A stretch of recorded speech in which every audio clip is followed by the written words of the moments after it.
Hey there, replay people. Well, here's one I'm coming to you at 8:43 on a Wednesday afternoon, like, or Wednesday evening, or Wednesday night. A couple reasons. One is obviously this weekend we had some serious issues with active shooters, right? Two in a row. A guy in Texas who was according to the news reports, a right-leaning racist, uh, I guess neo-Nazi. I don't know if that's come out, if that's true or not, but that's kind of what's been reported. Anyway, along those lines, he decides to shoot up a Walmart. Then another dude who's a left-leaning guy, seems like he's an Antifa supporter. It's kind of come out. Again, this has just been reported. He goes and decides to shoot up a bar area in town for whatever particular reason, not sure what. And then this evening, a guy in Santa Ana and Garden Grove, California, near my house, not too close, but areas I know, I drive through them, decides that he's going to run around and stab a few people, kills 4 of them. And evidently there's a girl right now who is fighting for her life. I think she stabbed 5 of them, I should say. So 4 of them have died, and one's fighting for her life right now. So I don't know what's going on in this world. I don't think anybody does.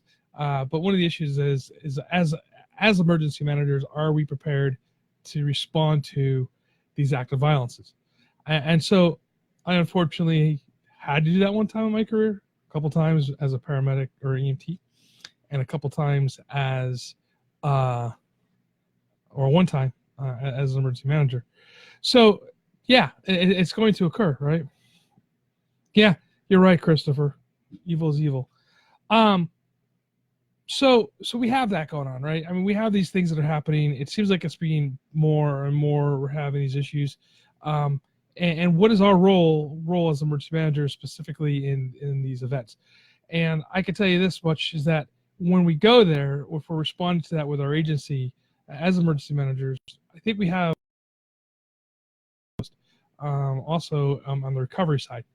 And I'm going to be doing a speech on this on the 16th with Campus Safety Magazine on a webinar, talking specifically about the idea of recovering after such events and how do you come together as a community. And I'll tell you that at Seal Beach specifically, that before we even had the room process, the salon with doing the investigation and moving the bodies out of there, there are people already on Facebook organizing the memorial the next day. And the next day, I don't know how many people. We actually had estimates up to 3,000. Was it that level? I'm not sure, but that's what the newspaper reported. You go with the fact that these people are going to come, and there's a healing process that the community has to go through. And I think as emergency managers that we can help with that. And I think that we should prepare for the fact that there will be, or there possibly could be, an event like that happening in your jurisdiction. And how do we get in front of that? And I think that as emergency managers, we have to really consider those things, right? Plan for them and tabletop those exercise, tabletop those that mass casualty, that active shooter. Because when you start saying it's not going to happen in my community, it can. It happened in the small Mayberry by the Sea of Seal Beach, California, which was, we had this thing happening today between Garden Grove and Santa Ana where a guy goes around stabbing 4 people. It hadn't been in Dayton, Ohio, where those things occurred. So prepare for those, not necessarily on the response side. Well, yes, let me rephrase that. Yes, prepare on the response side. But as emergency manager specifically, our role is going to be not that, right? And so I think we do response very well. I think like in Dayton, like the coppers got there and dispatched the bad guy in what it was like 90 seconds total from time start to end. The guy, less than 5 minutes normally is when these things occur or last, right? So what is our role? To help recover. And I think that part of that is to drill this with our elected officials, to drill this with our senior staff of what does it look like after the fact, right? After this occurs, How do we recover from it? What does the memorial look like? Who's going to do what?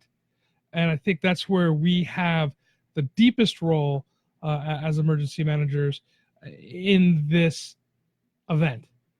It is not just a law enforcement event. It is not just a fire event. It is a community event, right? And being the fact that it's a community event like this, it is the fact that we need to bring our community together. And I think that this is a role that we can play in prior to a shooting or to a mass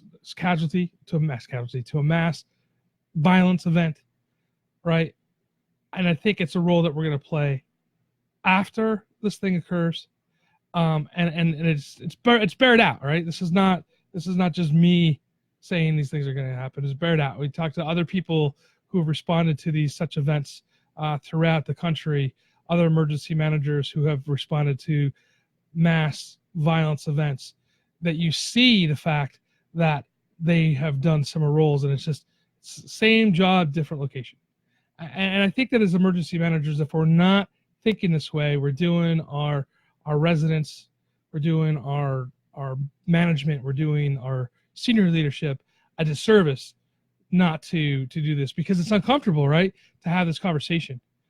And I think that we go and have this conversation with our senior management, with our senior leadership, specifically, what does it look like? And if you're in the private sector, you need to look at it as well.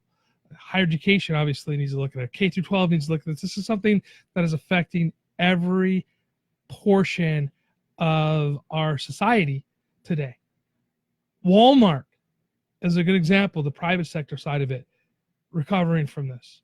The bars, the restaurants in Dayton, Ohio, what are they going through specifically? Are people going to feel safe again to come into those communities?